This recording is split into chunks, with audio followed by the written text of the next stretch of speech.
Welcome to the Object-Oriented UX podcast, a podcast about tackling complexity head-on, gracefully organizing massive amounts of information, and designing scalable, future-proof, and of course, naturally intuitive object-oriented user experiences. An UXer is a powerful blend of information architect, business analyst, facilitator, and UX strategist. If this sounds like you or what you aspire to, you are so in the right place. I'm Sophia Prater, UX designer, chief evangelist of Object-Oriented UX, and your host. Let's jump into it. What's up, UXers? It's just me today, solo podcast, and I'm going to talk about 9 traits of a high-value UX designer. So I recently wrote a newsletter on this, and I just got so fired up. I got so fired up that I miscounted them. I said that it was 10 traits. It's only 9, okay? So I'm going to be going over my newsletter. I'm going to be reading it, but I'm going to be doing a lot of additional storytelling and going off on tangents as I do. So I am going to be using the newsletter as an outline. So if you read that newsletter, I mean, you might need to just hear this again. I need to hear this again and again and again. And yeah, so if you're not on the newsletter and you want to be on the newsletter, go to oux.com/newsletter. And then you're also going to get a free copy of the OUX launch guide. It's like 55 pages of getting started in OUX. Everything you need to know to start becoming dangerous with some object mapping and a lot of the core skills and the core concepts behind OUX. So go hop on the newsletter, oux.com/newsletter, and you'll get my podcast scripts before I record them. I've done this quite a few times. So I'm probably going to be doing quite a few more solo episodes. I really want to get back to my Orca series. The next one is going to be the on attributes. So I'm excited to record that, and I'm just going to keep going with those. So I have a few interviews scheduled, but yeah, it's going to be just a lot of me for a while. And yeah, hopefully that's okay. Okay, so before I get started on these 9 traits of a high-value UX designer, let's set the stage here. Okay, there has been some talk recently about how this trendy career of UX is dying out. And yeah, okay, the job market feels tough. Leadership seems to be getting disillusioned with UX efforts not paying off as expected. So, and I know, the layoffs seem endless. I get it. Does this mean that UX is actually dying and you need to go seek out a career change? Of course not. All right. So some of my favorite voices, there's kind of like this idea that, yeah, UX is dying and you got to figure out something else to do. And then there's this other more nuanced voice out there. And in my mind, more accurate. And I'm going to amplify that voice. And that take is this. What we are seeing is a market correction of a UX bubble. We are seeing that. We are not seeing the phasing out of an entire career path that is meant to humanize technology. That would be wacky, all right? All right, think about it. And you probably heard me say this before. How many times this week have you been frustrated with technology? I feel like this is a massive part of my life is just being frustrated with technology. I think like 200 times, okay? This does not mean that we need to get rid of UXers. It does not mean that UX just isn't working and we're just doomed to have frustrating technology. This means we need more and better UXers. There has been a UX bubble because here's the thing. Companies have been hiring junior UI designers fresh out of boot camps when what they really need are complexity wrangling UX bosses, okay? The main output of the UX industry has been wireframes, often very pretty wireframes built too fast because they're not given enough time, that don't fully meet the user's business needs, that don't holistically fit within a product, and those wireframes are often ill-informed. I had a client once recently say that she's a business stakeholder, and she said, and she hired me. She's a client, and she said, I knew that the UX designer we had on staff was not good because when he was reviewing his wireframes, he just said, well, I didn't really know what this was, so I just put it here.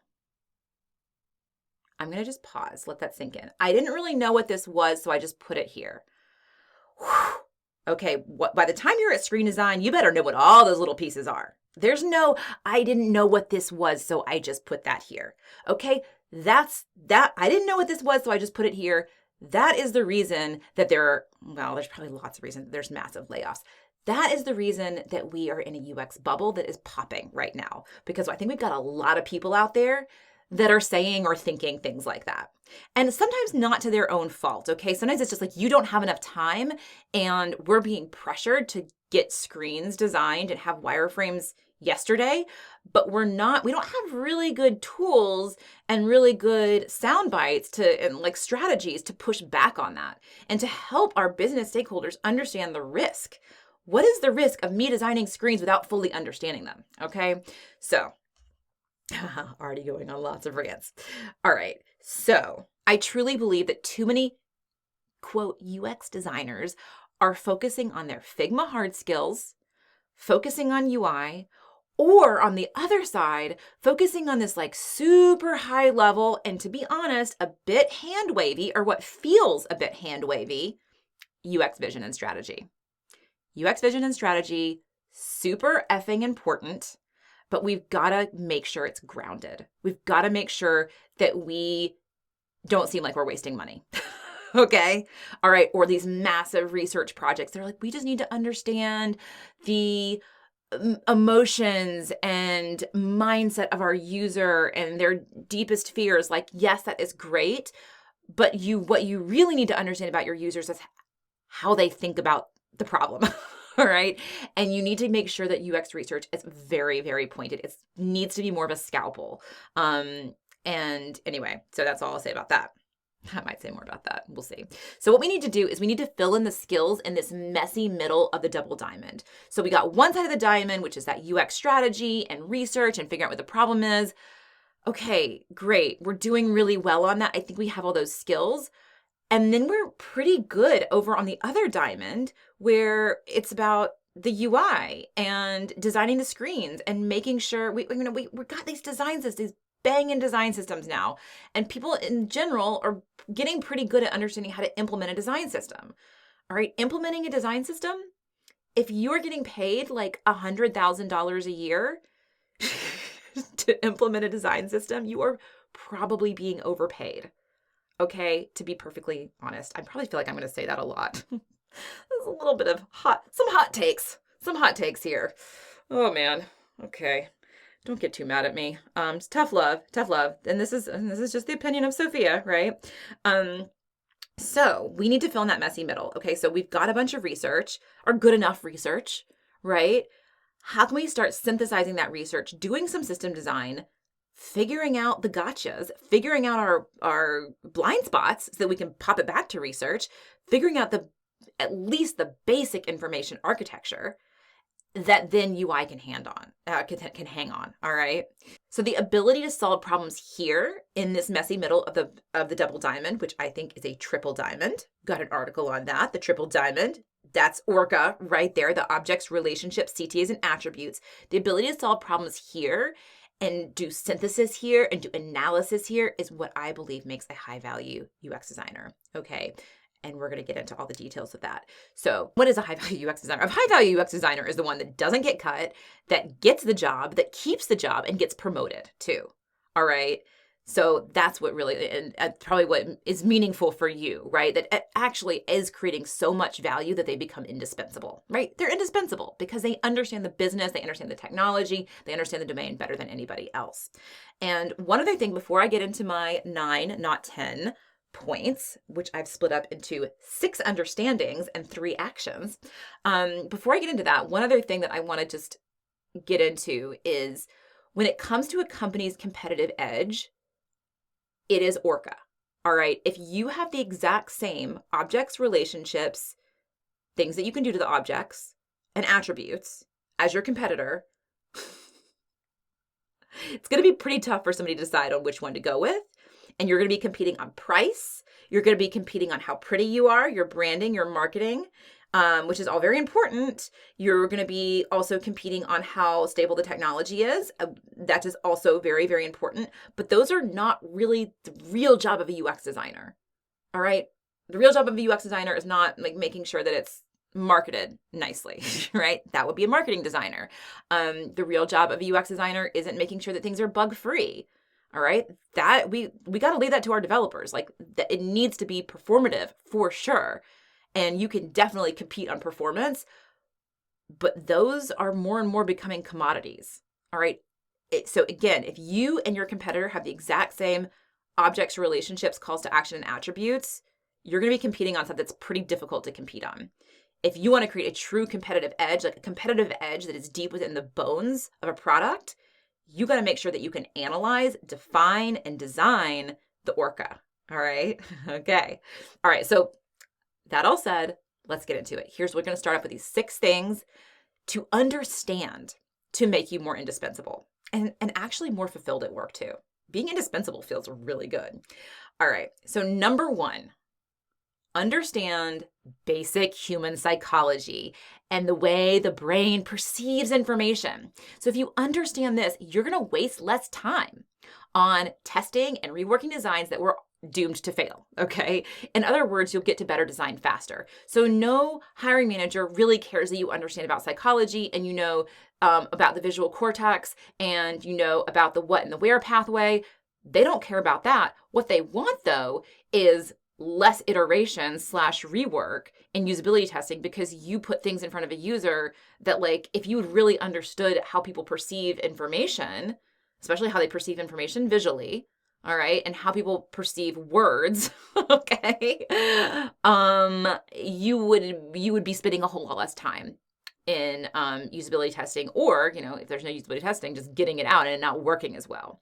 All right, so understanding basic human psychology so you can just get to better designs faster. All right.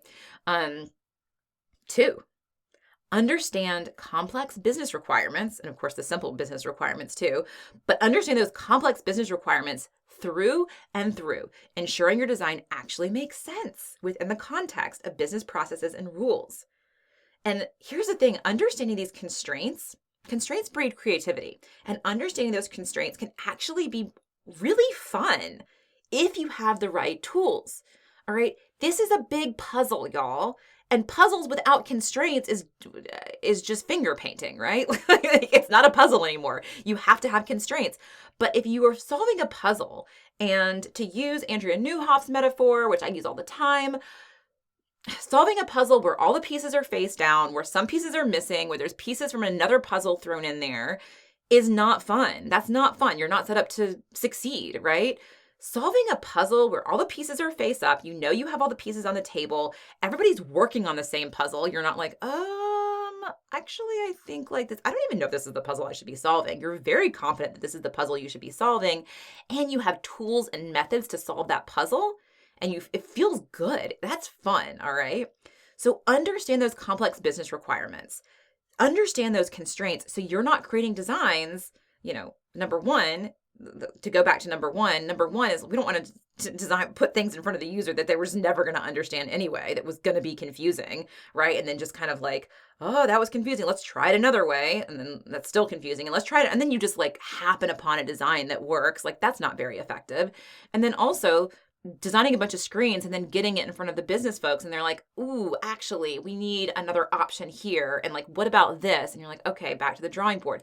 That's not very efficient either. Okay, so understanding those complex business requirements before you get to screen design, and having good tools to do that. And guess what? Orca helps with both of those. Orca helps with all of these. All right.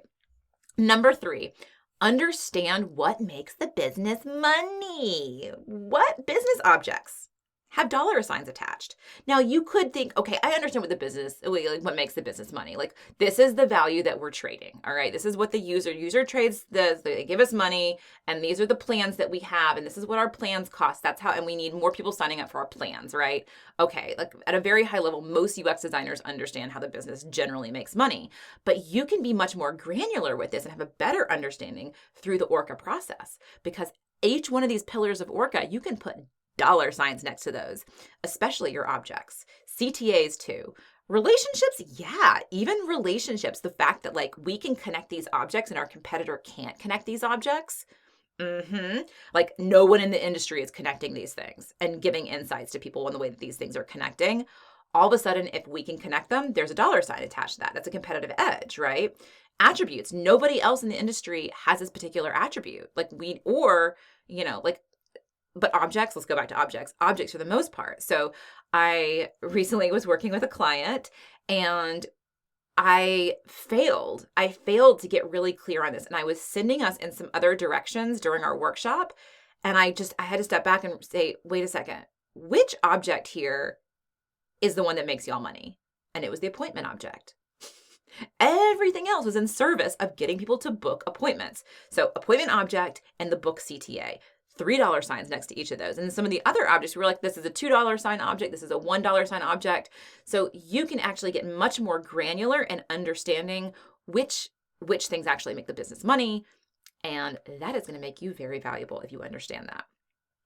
Okay. Number 4, understand I don't know why I snapped. I'm just so fired up about this, y'all. I feel very strongly about this. Okay. Number 4, understand the wider domain or industry that the organization works within. So high value UXers, they widen their periphery. They can see the system they are working on and how it operates in a larger context. They go 1 to 2 to even 3 levels wider. They understand the competition. They understand the lingo of the domain. They understand various roles, various players. So if you're working in healthcare, you understand the basics of HIPAA, all right? If you are working in insurance, you understand the basics of how doctors bill, all right? So those are just some examples. But if you are also, let's say you are stuck in a very myopic situation. So there is a large home improvement store that I have the benefit to tell the story, to the benefit to know a little bit how their team is structured. And they have an entire team for the product detail page. This is just I say it and I just have a SMH moment oh my God. Not the product object. They have an entire team for the product detail page. Now, if you're stuck in a situation like that, one, maybe figure out a way to get out. That is so myopic.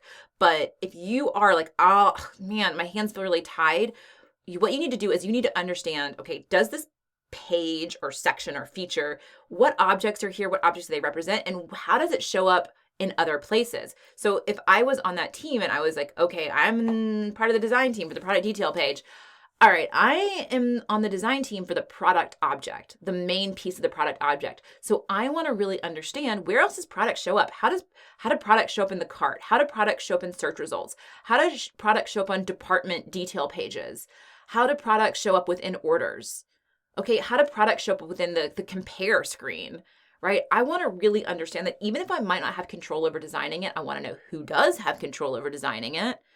All right. I want to know how people get into the product detail page. How do people get out of the product detail page? I want to understand as much as I possibly can about the wider context.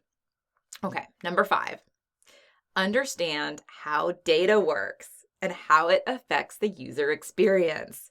Again, so many UX designers are but math and data, no. Okay, this again, it can be way more fun. I am not a math person. I'm not. I failed at learning HTML and CSS. I do not code. High value UXers, I do not believe need to know how to code. All right, we're just stepping on toes, but we need to understand data. We need to learn, kind of be able to read code. So I can read some code, but I'm not going to write it. And when it comes to data and databases, I kind of went through this roundabout way of understanding it, but now that I do, it's so fun. It goes back to that puzzle. It's a puzzle, y'all. It shouldn't be intimidating.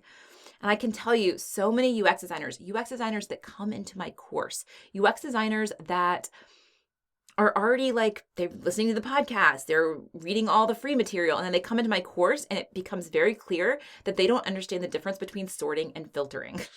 They don't understand that this kind of metadata here is for sorting, while this metadata is much better for filtering. And sorting on this metadata would actually be kind of weird. And grouping, wait, what is grouping? There's grouping, there's sorting, there's filtering. Okay, they can't really design the logic of a recommendation engine or a simple algorithm. And again, I'm not talking about coding. It's just, you have a piece of metadata, like say popularity. Okay, well, how are we determining popularity? Is it number of clicks? Is it number of likes? Is it how long people stay on the page?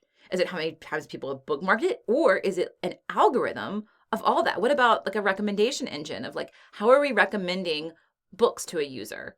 Well, we need to look at the attributes of a book, and we need to look at the attributes of a person, and we need to do some matching, all right? And that can all be really, really fun. It doesn't have to be code. It's a matter of being able to be really intimate with your attributes. And if one object is being, recommended to another object, right? If you're looking at this event, here's some products you might like, all right? So how do we determine that? Or if you're looking at this event, here are some similar events. Well, what does similar mean, y'all? You can't just go to developer, show similar events. What is similar? What attributes are we going to look at? And how are we going to prioritize that attributes? Is similar based on location? Is similar based on the venue that it's at? Venue and location is kind of the same thing. Is it based on the friends? You have other friends that are going to this event? Like, what is it? All right. You can tell I'm getting even more excited. Like, y'all, we need to understand data. We don't need to code, but we need to be able to understand data. If you don't feel like very comfortable with this, but you're like, that sounds cool and fun, come take my course. OUX.com/masterclass. Come take my course. It'll be so worth your money. All right. Number 6, understand the technical landscape of the product and the constraints of the legacy code or platforms. Again, there is no need to learn to code, but you do need to be able to effectively communicate and understand the people that do. This is coming back to those constraints, which can be fun, all right? Understanding like where is the technical landscape really putting us between a rock and a hard place, having those conversations early on before you start designing screens so that you can communicate to your developers and say, this hard place right here, this rock right here is really going to impact our user experience. This is a priority to remove this rock, right? What is the level of effort going to take? And can you go ahead and get started on that while I'm working on wireframes, right? Because we're getting on the same page before that design happens. Okay, so how do we bring in developers earlier so that they can help us smooth out the technical landscape? All right, and then also tell us like, no, this is like, we can't change this right now. So how do we effectively design around it? Okay, constraints, y'all. Understand the constraints. So those are the 6 understandings: basic human psychology, complex business requirements, what makes the business money, the wider domain or the industry, how data actually works, and the technical landscape within your particular product. Understand those things. The more a UXer understands all of those things, the more high value they will be. So now it's time to put all that understanding into action. And here's what ridiculously valuable UX designers do with all that understanding. First, model, diagram, and articulate all of the above, communicating it to the team to get everyone on the same page. Okay. Secret here, like I believe that great UXers often don't have to make many decisions themselves. They need to be expert understanders who can visualize complexity and help others understand, bring others into the complexity where they need to come in so that they can collaborate and make decisions. All right, yeah, we're going to make decisions, but often it's more about understanding all the things that I just talked about and then modeling it and diagramming it in a way that people can collaborate on it before you get into screens. It's not understand all that stuff and then design some screens. It's understand all that stuff and create loose diagrams with really great color coding and really collaborative, which guess what? We got all those tools. We got those tools. All right. Number 2, create artifacts that directly and clearly translate to UI and screen design, but don't step on the toes of the UI and visual designers. Now, this is a very fine balancing act that the OUX process really helps you out with, okay? So what we want to do, I see diagrams all the time, or we create these diagrams or these visualizations sometimes that are helpful, but then at the same time, it's like, how do we actually translate that into screens? And so the object map is this direct translation. It's basically like a prototype of your prototype. All right, but it's super light. You can move the sticky notes around. You've got color coding in there. So it's devoid of any UI, but it directly translates into UI. Okay, so it empowers your UI and your visual designers and lets them shine So you're not doing things like determining micro interactions and whether something is, this is an expand and collapse panel, or this is a fly out diagram. Like, I don't care. I don't care whether it's expand and collapse. I want it to be accessible. I want it to be on brand. I want to use the existing pattern library if we've got one, but you decide that. You decide that. That's not up to me. I just know that there's progressive disclosure here. Like, these attributes are lower priority. So we can probably have some progressive disclosure. That's what I want to determine as a high value UX designer, where I am really I would say I'm in my highest power. So what you need to do is you need to stop making production screen design a big part of your job. All right. If you are a mid to senior UXer, your company is overpaying you for this work. All right. Is more and more becoming a commodity. All right. This is stuff that can be outsourced. All right. Orca is much harder to outsource. All right. It's much more collaborative. It's great to be in person for it. All right. Moving those sticky notes around. Yeah. Miro, mural, whimsical, love ya. But I am always going to go for those in-person sticky notes, embodied cognition, moving things around with people in the room, seeing body language, facilitating this kind of work. That is tough to outsource. All right. That will make you very, very irreplaceable. All right. Number 3, identify high-risk assumptions that are internally unanswerable and feed them back to UX research efforts, making UX research more focused, effective, and valuable. So this is another thing. Going through this gauntlet between the double diamonds, you're often kicking stuff back into research. All right. But like really specific stuff. Okay. Like add this to your next user interview.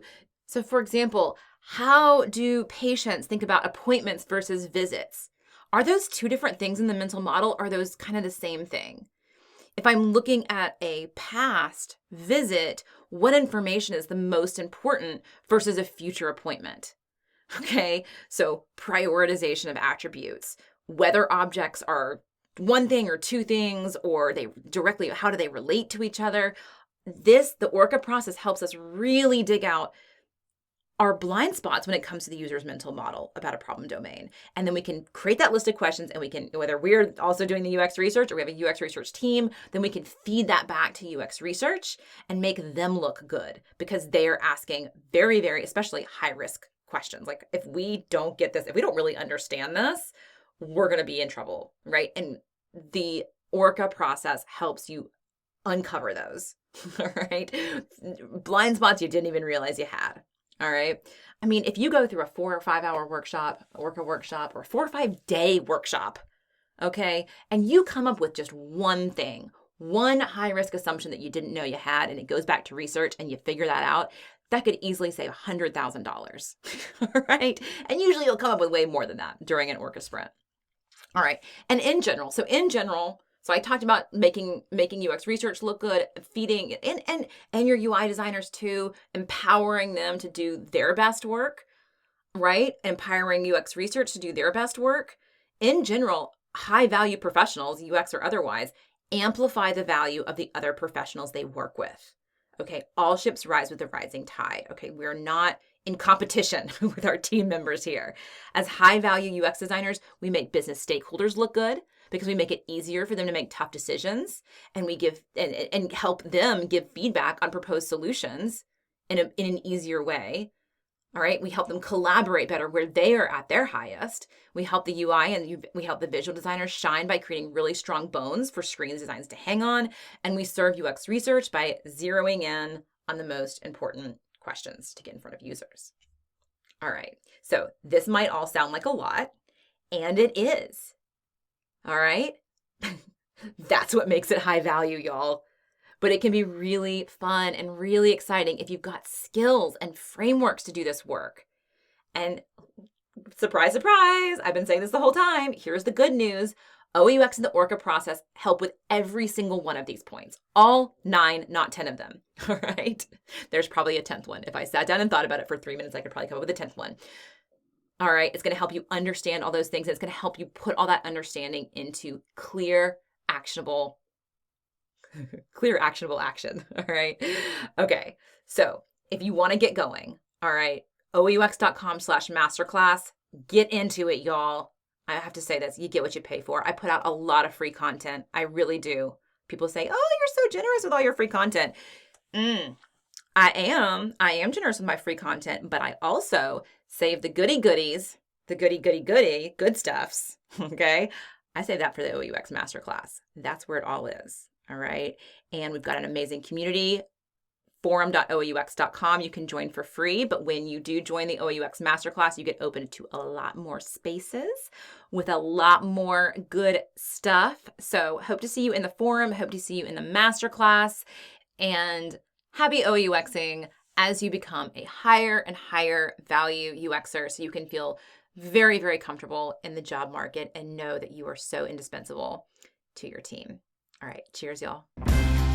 Thank you so much for listening. I truly hope you enjoyed this episode. Please visit objectorientedux.com/podcast for show notes. Our soundtrack is Fighter by Ruby Vell, courtesy of Sugaroo Records. Happy OUXing!